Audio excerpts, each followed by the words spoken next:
As you grow in the knowledge of right and wrong, your conscience will correspondingly bless or condemn your ultimate choice of how you respond to that new knowledge. So how do you respond? And respond you must.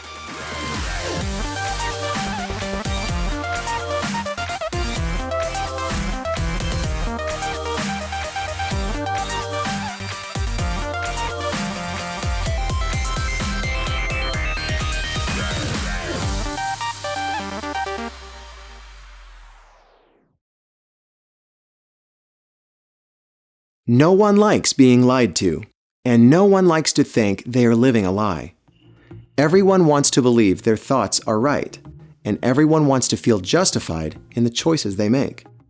The idea of truth is universally embraced, but knowing it and living it are two different things.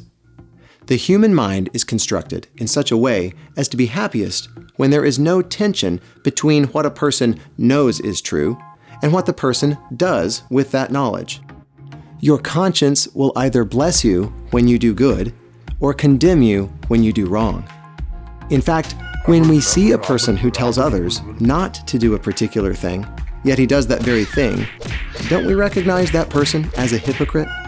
Duplicitous, two-faced, double-minded, phony, imposter, charlatan, backslider. Who wants to be thought of as a hypocrite? No one. The idea of truth is universally embraced, but to recognize the right thing to do and then act contrary is universally condemned. But at one point in every person's life, one has to face the inconsistency between what I know and what I do. So, what are you to do when you're faced with this reality? As you grow in the knowledge of right and wrong, your conscience will correspondingly bless or condemn your ultimate choice of how you respond to that new knowledge. So how do you respond? And respond you must.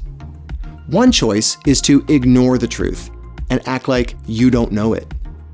After all, if you don't have knowledge of right and wrong, how can you be blamed? You can cover your eyes to the truth and choose willful ignorance. Another choice is to generally agree with the truth, but then find reasons why it doesn't apply to you in your particular case.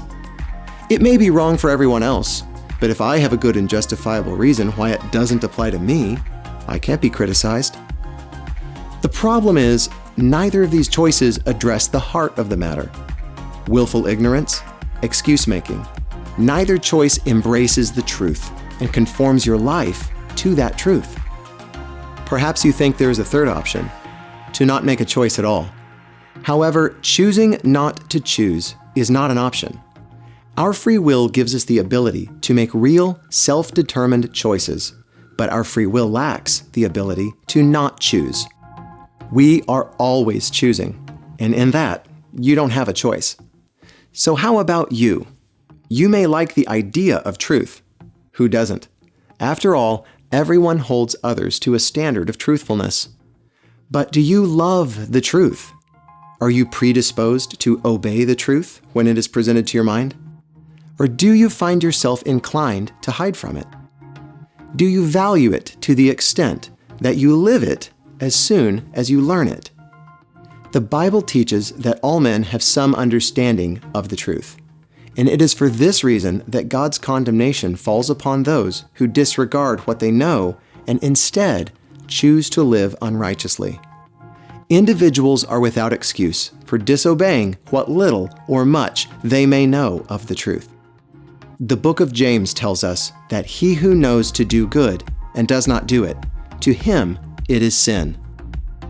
Further, the Bible warns us that there will come a strong delusion to those who disregard the truth of God and rather choose to obey unrighteousness. The Bible describes that those very people are given over to deception because they do not embrace a love of the truth.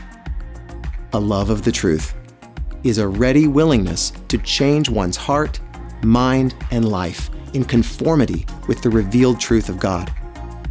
This is not only a protection for us against self-deception, but is also a necessary characteristic of one who truly loves God. Be honest with yourself. Do you love the truth?